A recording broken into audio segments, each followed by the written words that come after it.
Hey, this is Rob Anspach, and welcome back to another edition of E-Heroes. I have fantastic guest today. He's been with us before in episode 7 and 123, and this is episode 214. So this is fantastic. I have Steve Sims with me, and today we're going to talk about his new book, Go for Stupid.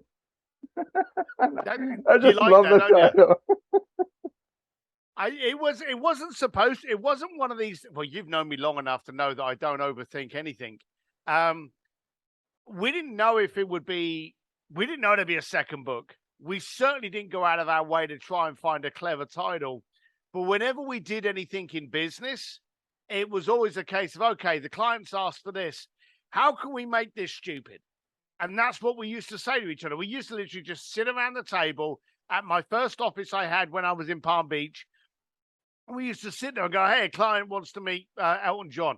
All right, we know what he wants, but how can we take it further? How can we make this stupid? And that's what we used to say. So when we fast forwarded it, and we'll obviously go to the crux and the catalyst as to why I wrote the book. But when the title came up, it was very easy to go, well, hang on a minute. Today we need to go for what's stupid and not what's achievable. And so the name was just laying there for years. And luckily, some very creative designer people made the cover look really cool. I really like the cover with the whole stupid tearing out at the book front. I'm very pleased with it. I guess it was in the 80s. Weird Al had a song called Dare to Be Stupid. Oh, really? and I'll have to and and find I that. and I play that song probably once a month in my office just to remind me that I can't take life seriously. I can't take being an entrepreneur too seriously, and I'm going to do stupid shit. And I think that as entrepreneurs, we forget that. We forget that we're doing things to improve our life, to make our life more enjoyable, and then we don't have time to do dumb stuff. Yeah, the whole premise, the whole fuel blood point of an entrepreneur is to do what other people ridicule. Um, this is where it kind of came from when we got into, pre-COVID, that period of life before then. And then we got into COVID and a few things happened. One of the things that happened is people got frustrated. They Hmm. couldn't get out, they couldn't see their friends. Then the excuse economy came out. Oh my God, it's COVID. I can't go to the gym. Your fat ass was never going to the gym before COVID. And now you're using it as an excuse. So these excuses came in. And then the worst thing happened. We turned in on each other. And all of a sudden, we came up with two very popular sayings that grew only in COVID. We came up with the cancel culture and the gotcha society. Hmm. What can I find that you said in 1953 that was ignorant that I can now ruin your whole fucking career about? When did you show up and you pretended to be Chinese at that fancy dress party in 1967? Oh my God, I'm horrified. You're now cancelled. We became that kind of raise them up and then not only knock them off the pedestal, but make sure they were nuked so that radiation would stop them from ever being able to do anything. And there were so many people that we threw this shit at during COVID, and it made front page, if any of us read a newspaper anymore, but it made the highlights and it made the Facebook reels, and then it was disproved. And the apology or the rebuttal was on page 67, just under the new Chinese restaurant. Hmm. You don't hear about it, but it's the classic rape. The damage is done. Yeah. Whether or not they are, whatever happens to them, all of the damage has been done, and we are slaughtering people. And it pissed me off.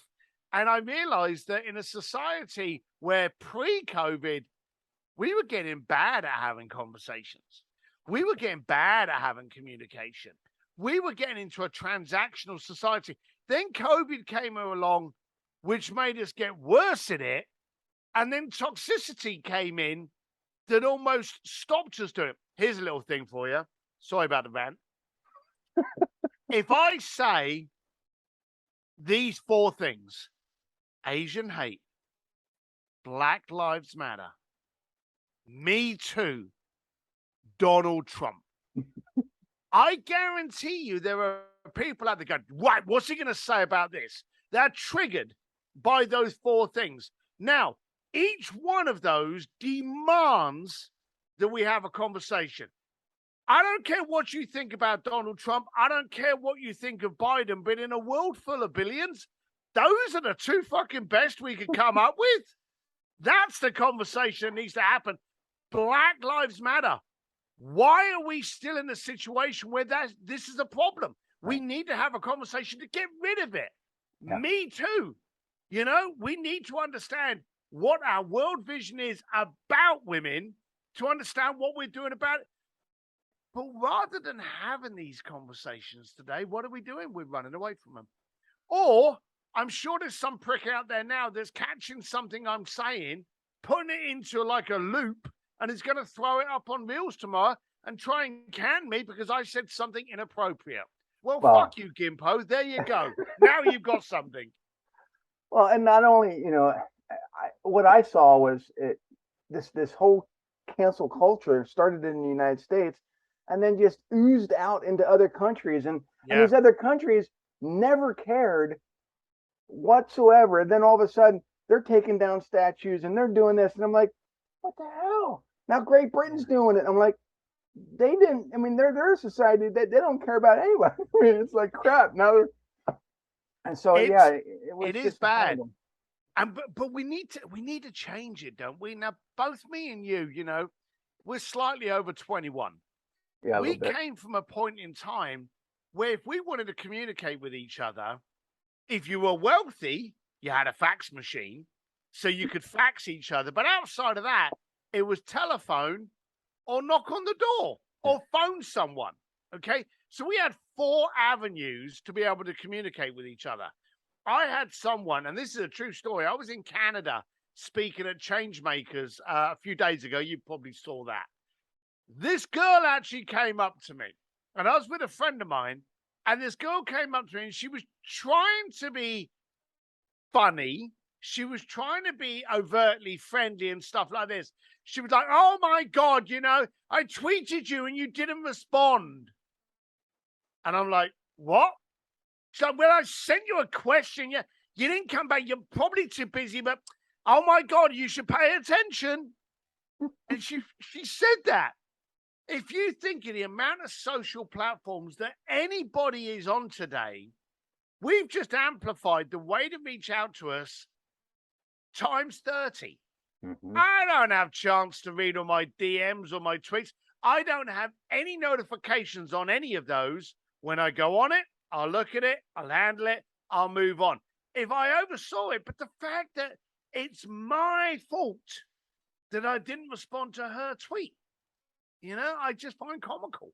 Well, and they won't comment on that, but they'll spend days or weeks or months going back your whole timeline until they find something that's offensive. Yes, they do. You know, we joke about sarcasm, which is the greatest form of wit. And you know, I'm British, so we love sarcasm. It's our natural language. But I find today that if we don't keep communicating, far more tragic things are going to happen. And when we disagree with something, we're not only not going to be able to voice our opinion, we're not going to know how to. Right. We need to be able to go face to face with someone and get into a community. The old, I'm romanticizing it now, but the old days of standing at the bus stop and striking up a conversation. If you want to get arrested and looking like a rapist, try and start a conversation with someone at the bus stop, or as I said in a video the other day, in a coffee shop. Walk up to someone in a coffee shop. God forbid they can stand in silence for longer than 3 seconds. They whip out their phone. You are interrupting them while they're scrolling through their Instagram feed of cats on pianos, and you're trying to strike up a conversation with them, and they look at you like you're a mugger. Mm-hmm. And that's a shame. That is a shame. Yeah, Kim and I went to an RV show the other day, and I was striking up conversations with everybody, and that's just who I am. And she's like, don't talk to anybody. let's just keep going. And I met some really interesting people. I posed with some YouTubers, and it was great. And they asked for my book. I gave them one, and they posed with it. And so sometimes those innate conversations that you strike up can lead to the greatest of relationships. I went to a party once, and this was really weird. I went to a party in Bel Air, and it was Wolfgang Puck. All right, there you go, name dropping out of the way. I went to his party at the Bel Air Hotel, and I turned up. And the funny thing was, everyone that knows me, I'm on a bike, so I turn up on a motorbike. The valets just look at the bike and go and stick it over there. You're obviously too poor to afford a car. So I went and stuck the bike over, came back, and one of the guys just off the cuff turned around and went, "Is that a?" And I forget what bike it was even on, but he goes, "Is that a 2012?" I was like, "Yeah, it is." He was like, "I had the 2011. I had the 2011." And we mumbled a little bit, and then I went into the party, and then I had to get something, so I came out and I'd shoved it in the front of the bike, and I went out there, and he was just sat by the side, and we ended up conversing again. And then I went back into the party, and I realized that the people in the party were dull as dishwater. I didn't want to be there. I came out. The dude was still sat in the corner. He wasn't allowed to drink because he was working, but I got my drink. We just ended up sitting on the curb. I started to find out about his life. He ran a company, and his partner took all of the proceeds and left him with the tax and the lawsuits that followed that wrecked him. Wife left him. And he said, "I'm working 3 jobs now, but I'm working this up and I'm working out." And now he's actually back in business. But that was the most interesting guy of the entire night. And I wouldn't have got that had I not been open to it. And let's talk about that open for a second. In fact, I even talk about it in my book. I should be better at this. But I joke about the yellow car concept. When was the last time someone came to you and they had a car, they had a wallet, they had something of color, and they went, "Oh, what do you think of this?" And you look at it and you go, "That's the weirdest yellow I've ever seen. That's the weirdest green. That's the weirdest red." But when you're driving down the road the following day, what's the only car color you can see? It's that color, isn't it? Because your mind, now they've always been there. I remember when I bought a white truck, and I thought, I don't want a white truck, but in California, it sends the heat away. But in London, you don't buy a white truck, you buy a black truck. But I remember thinking to myself, my God, I don't want to drive around in a white truck. And then when I got on the road, most of the cars were white because I'm in California. Your mind opens itself to what you possibly see. And as entrepreneurs, if we open our mind to opportunity, like that conversation, like looking at investment ideals, like looking at relationships, when you open your mind to the plausibility to accept it, that ends up becoming the only thing you can see. And it's a muscle that we have to practice. We have to train that muscle of conversation, or we are going to lose it. Right. I mean, you talked about opportunities a lot in your first book, Blue Fishing. Yeah. What makes this new book different? So Blue Fishing was my life, how I did it, and I really thought no one was going to buy it. In fact, you were at my launch party, and what did we do on my launch party? We just got shit-faced because we just thought, no one's going to buy the book, no one's going to believe. And the reason I didn't think it would do very well was because I thought this is stupid, simple shit that everyone's already doing. Till I realized that they're not. They buy that, they pay away that problem. Oh, I can't get the clients I want. Rather than focusing on having a conversation, they'll spend 30 grand on Facebook ads and then cry because they won't get a good ROI on it. Right. So and for the listeners, Steve launched that book in 2017. I was at his launch party in Hollywood, and there was a lot of people there. I mean, it was a who's who of industry and some really cool people. But the book took off, and it was translated in all kinds of languages, but it's been 5 years, and you've kind of done a complete 360 on how you do business, on how things, people you accept into your inner circle, and I've watched this transition, this transformation, and you've become more of a powerhouse now. It is weird, but as I say, and I will correct you. I don't think I've changed. I've just opened it. Like, Hmm. for argument's sake, I was always a prick, and I would always be very careful who I accepted as clients and relationships back then. Right. I'm still that same person. I'm very, very careful with who I accept into what. And we had a situation where you've just got to focus on what you're doing. And you know this because you release books. You release a book hoping it's going to be enjoyable, hoping it's going to be entertainment. Bluefish, and I hope people would action it if they didn't really do the stuff that was in there, only to realize that they weren't doing 90% of what was in there. And this kind of aggravated me. And it caught me in like a tailspin. Why aren't people doing this stupid shit? Hmm. And so when COVID, and I never expected to do a second book.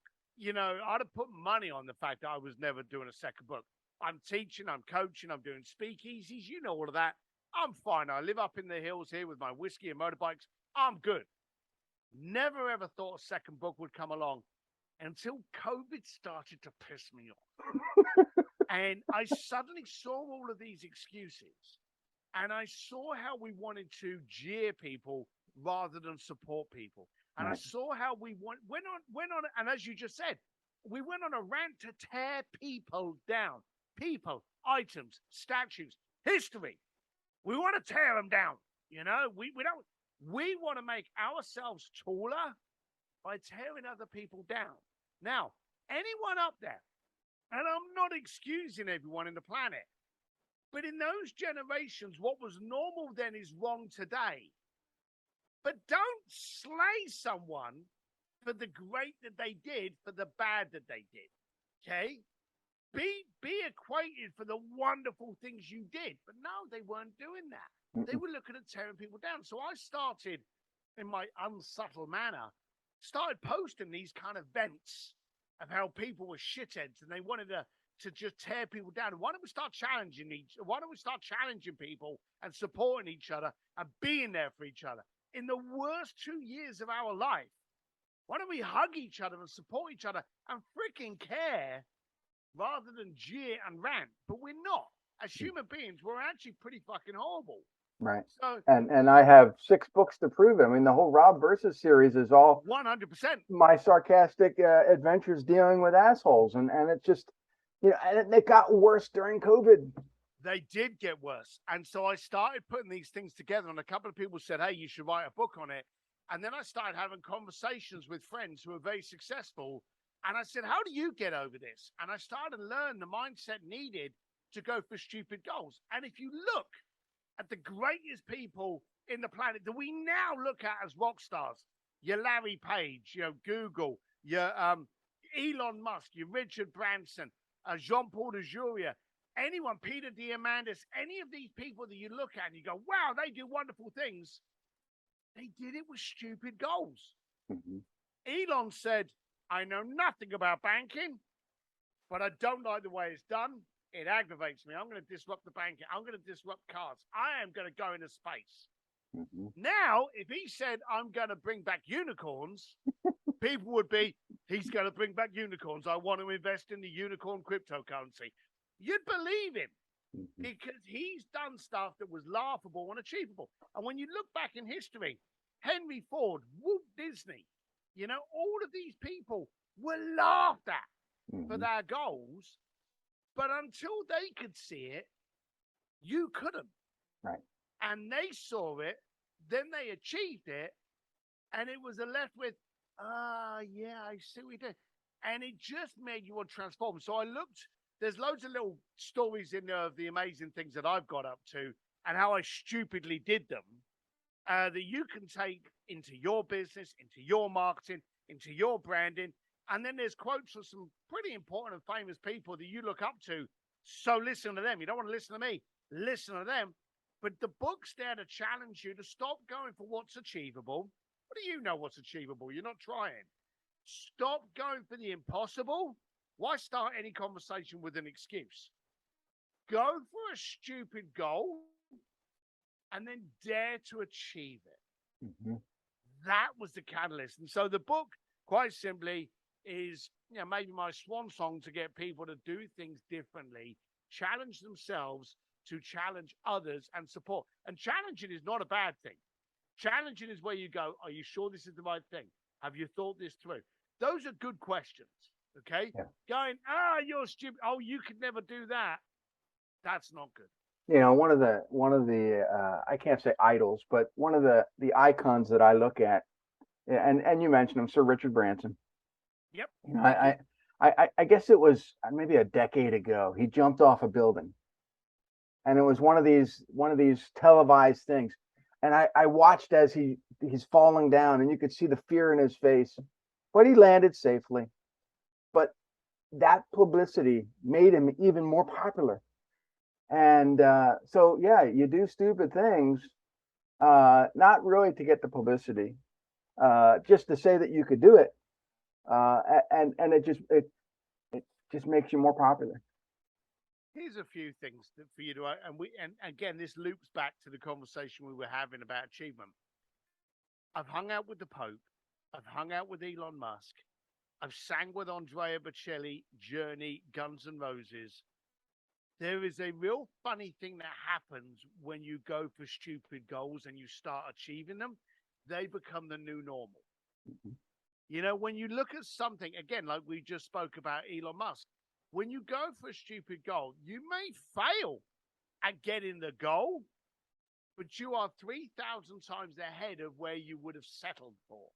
Mm-hmm. And it becomes the new benchmark. It becomes the new normal. If you're running a 5-minute mile, 30 times, that's the new normal. Now go for a 4-minute.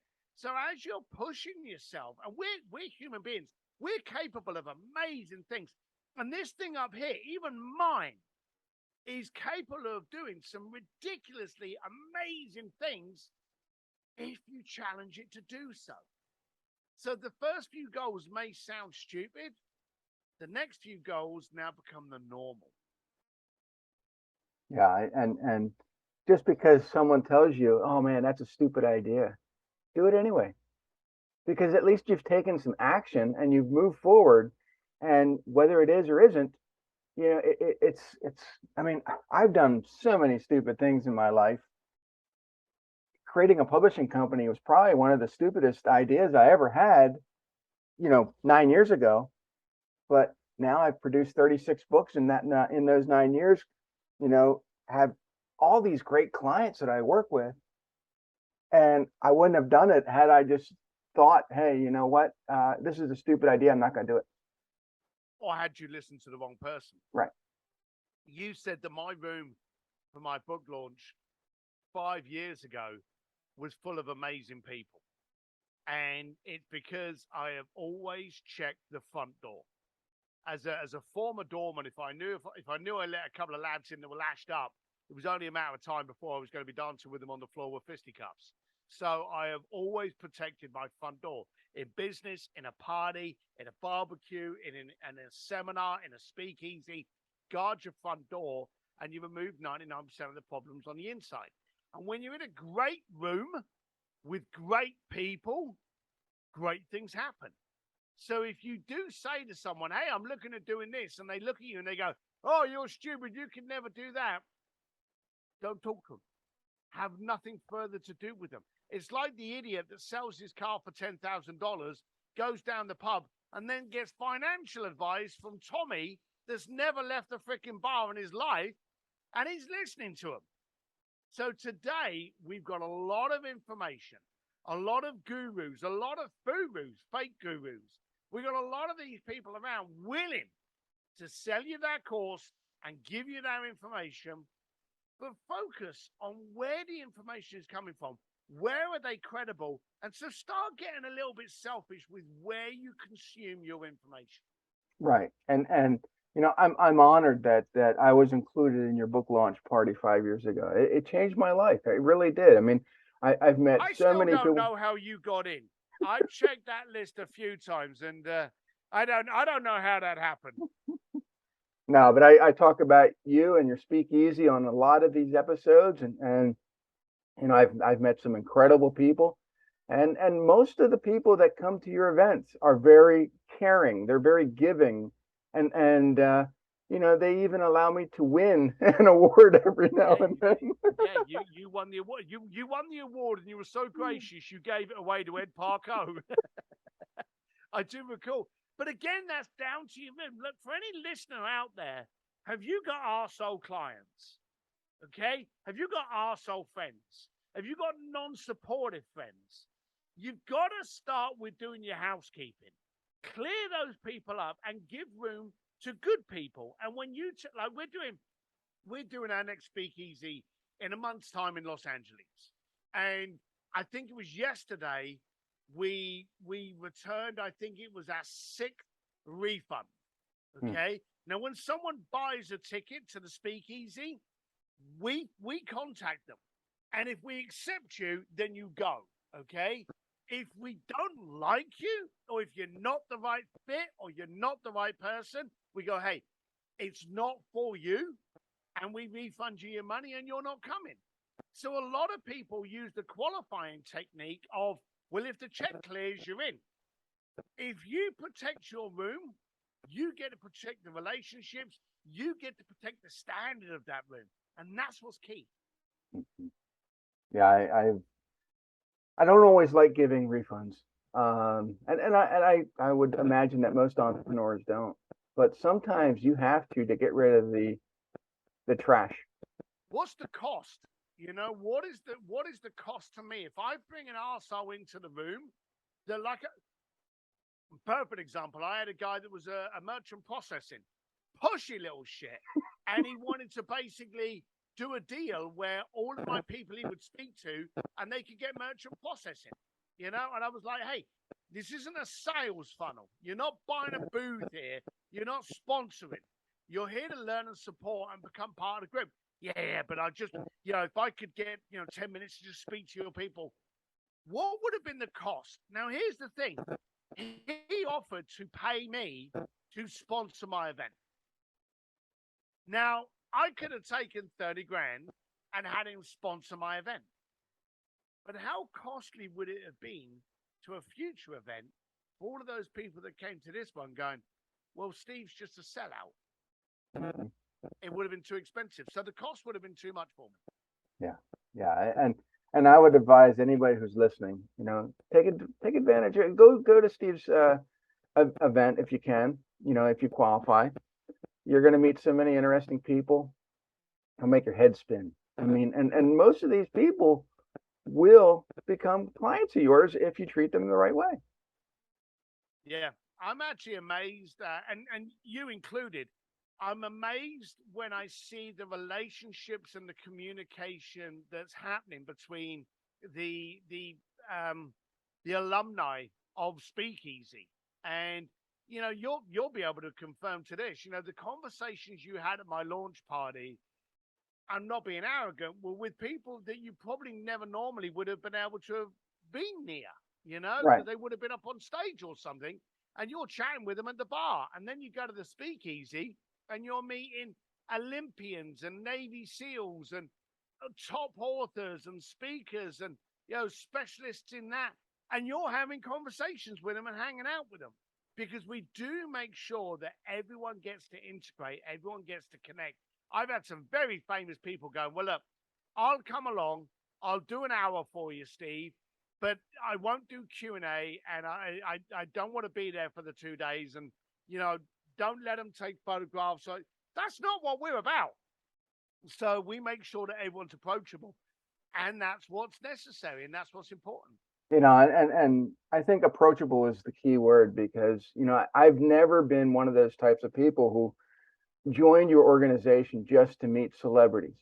I was there to learn, I was there to interact, I was there to appreciate.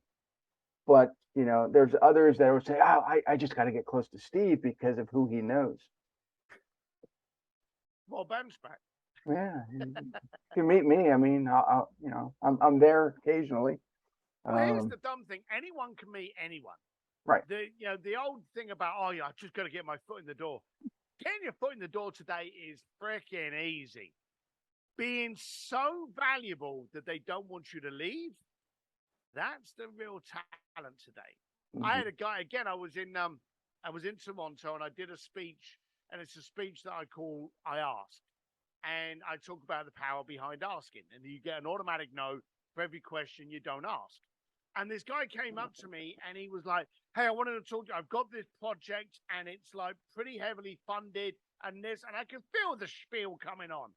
And I said to him, "Get it on with the ask. Hurry up." And he was like, "Can you introduce me to Richard Branson?" I said, "Yes." He's like, "Oh, that's fantastic." I said, "No, no, no. I said I could. You asked me, could I introduce?" I said, "Yes." The next question should be, "Will you?" And let me help you. The answer to that will be no. And he was like, "Why?" I said, "Because you've given me no compelling reason to do so. You've asked me to do something. No, you asked, can I do something? I've confirmed it. And you've just basically shot your pitch deck at me. You've given me no excitement to want to make that to happen." And I said to him, "So here's what's going to happen. Fuck off away from me. Come back to me during the next 2 days and start again. Because that was horrible." And he did. Bless the guy. He actually went away and he came back. And I said to him, "You're not ready yet to make that pitch to them." But it was a much better pitch with me. But you've got to believe that when you speak to someone, don't be there for you. Be there for how being there can benefit them. Hmm. Yeah, I think it was 2015. I reached out to you and asked you if I could interview you to be on a podcast I was doing at the time. And you didn't know me. And I think our only connection was Joe Polish. No, But you said, yeah, let's do it. And you had my podcast on your website for a long time. And I thought, yeah, God, is it still there? I don't know. That was a long Probably. time. But you have so Probably many other is. ones, so many other ones, so many great ones now since then. But I was honored. I was blown away that you said yes, but I asked. And there's no harm in anybody out there asking. It's just, do it for the right reasons. Yeah, yeah. No, exactly. No, you're a solid lad. But I think today we've really got to focus on the relationships. Me and you, we've had breakfast, we've chatted, we've drunk at bars, So I think the importance is to actually establish a relationship today in a world where so many people are not. Yeah, I mean, we become friends, and I really Oh appreciate that. yeah, yeah, yeah. Call your jets. I've got a reputation to keep up. Don't you go spreading that.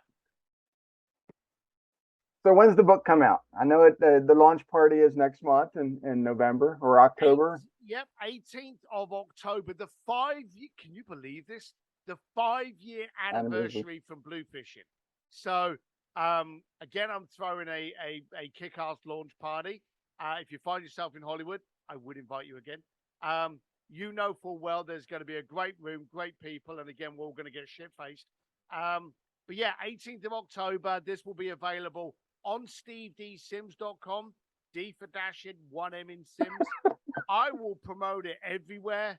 And on the night of the 18th, the second night of my speakeasy, that's where all the cool kids from the speakeasy and all my other guests go to the launch party. But you can get it on Amazon and everywhere. That's awesome. And I'll probably be putting it out to my list out there because I know it's going to be an awesome book. I think I have 3 or 4 copies of Blue Fishing, and You still when can't get rid of them? no, nobody wants.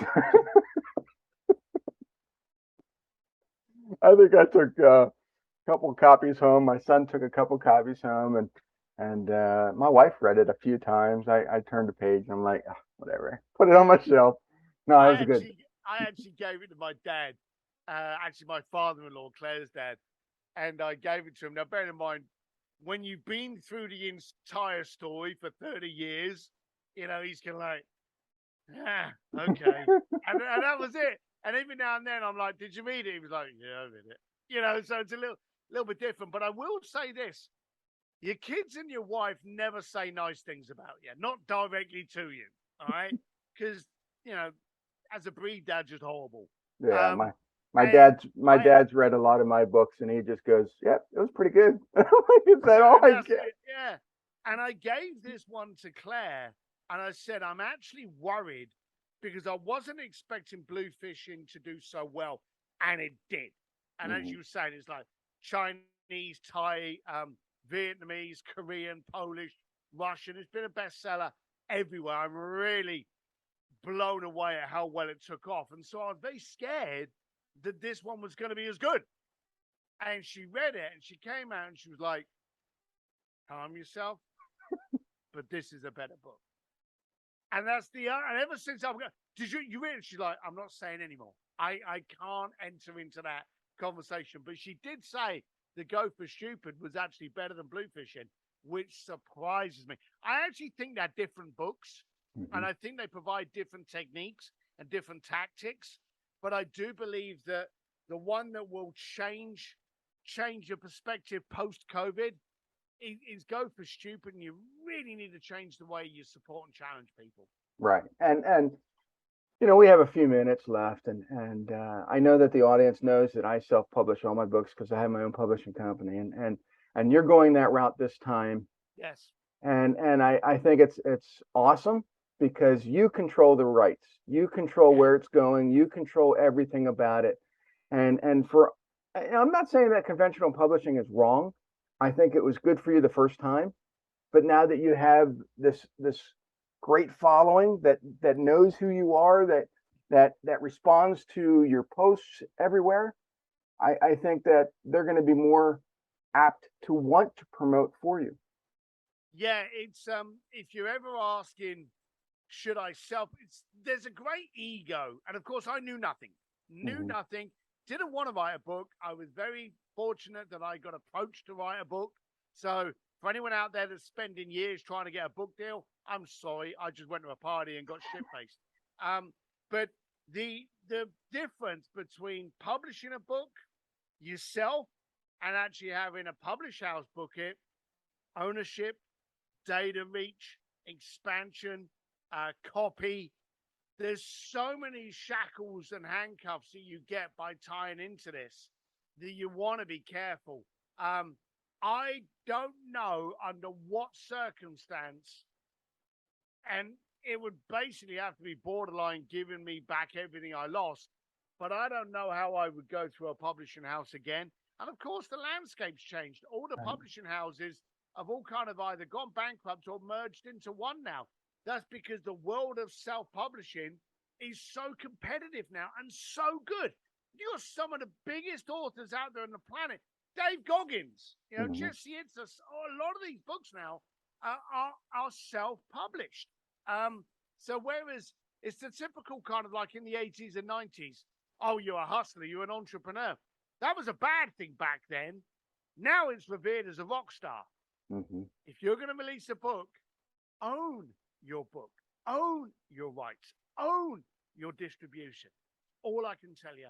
But self-publishing, and if you're going to do it through Rob, you're in good hands.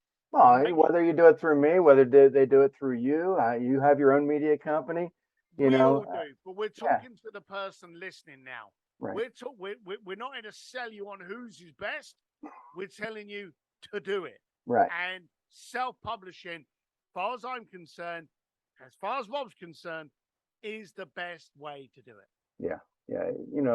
You control everything, and you may not have the distribution that a publishing house does, but you're going to have a better type of clientele buying your book anyway, and your book's not going to end up in the 99-cent bin at some stupid dollar store. Yeah, yeah. That's what I dread every time I go into the stores. I'm like, oh, I'm glad my book's not here. Do you know what I'm going to do is arrogantly, I've never been in a dollar store because I'm a snob. But I'm actually going to go through my desk and get your books and go to a dollar store and shove them in the bin just so I can take a picture and go, look what I found in the dollar store. And it's all four for $1. It's a For box the- set. Well, I'm going to send you my newest book, which just came out, another Rob versus book, Rob versus the Unicorns, because you had to mention unicorns. Unicorns, yeah, good one, good one. I love it. And it's we all want to be better entrepreneurs. Yes. And one of the things that I've always done is the whole KISS method, but mine is keep it stupidly simple. And just like I want things done a simple way that if I'm not here, somebody that can come in, step in my place, can take over and understand how to do things. And you can't do it with overcomplicated systems. No, no. And the daft thing is, a friend of mine, Perry Belcher, said that if you can't tell an 8-year-old what you do and have them recite it back to you, you don't know what you do. And I really like that. Well, how do people find you?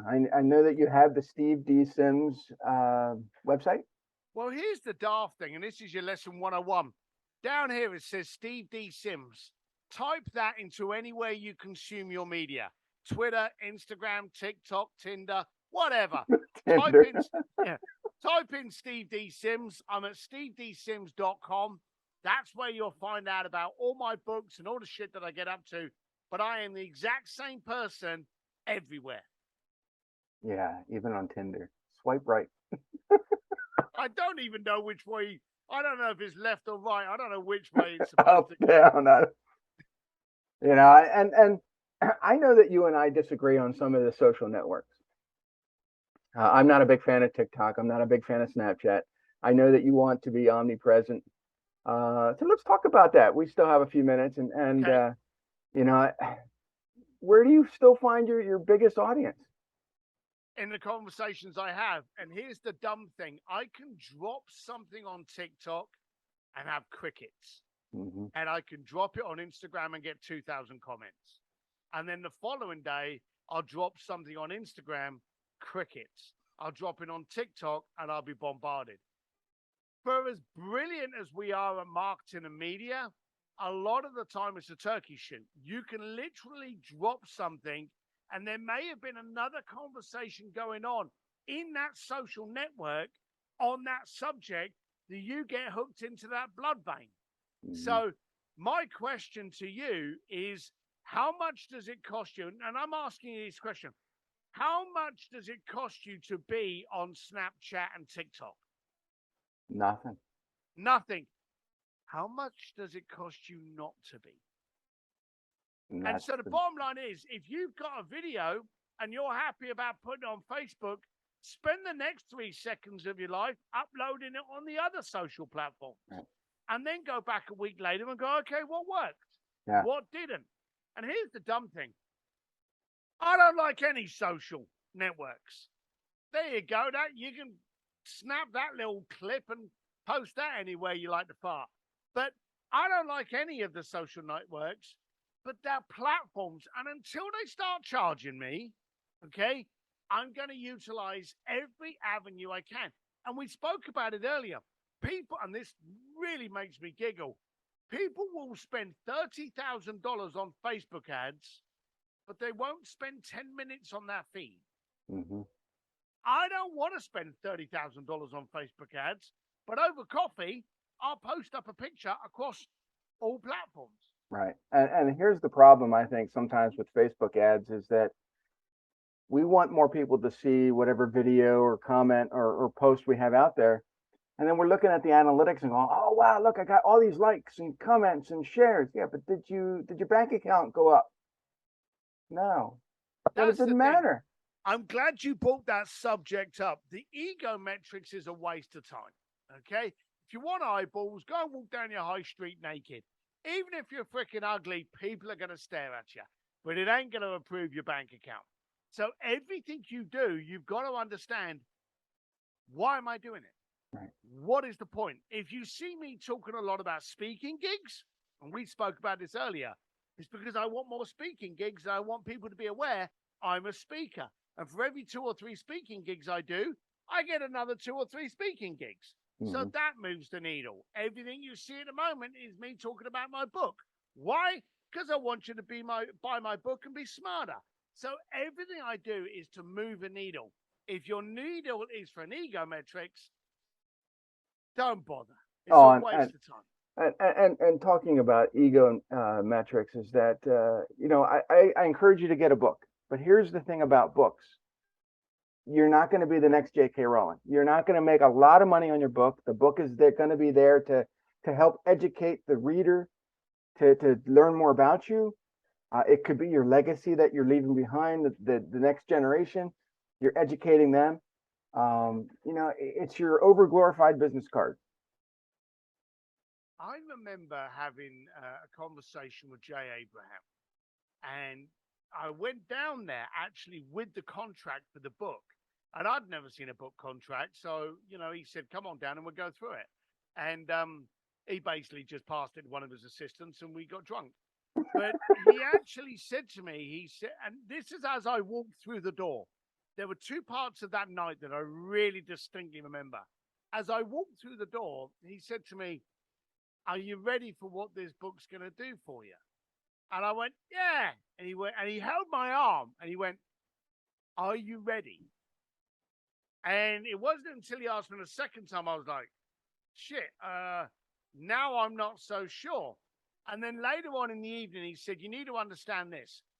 This book is not going to buy you a house on the beach in Malibu. What this book opens for you will buy you that house on the beach in Malibu. Mm-hmm. And he's been right. The book gets you speaking gigs. The book gets you coaching clients. The book gets you media clients. The book gets you on stage, training, corporate gigs. The book is a tool for what you want out of it. If you don't know what you want out of it, don't do a book yet. Yeah, I mean, I watched you and sure, you had some, speaking gigs before the first book, but after that book came out, your demand skyrocketed.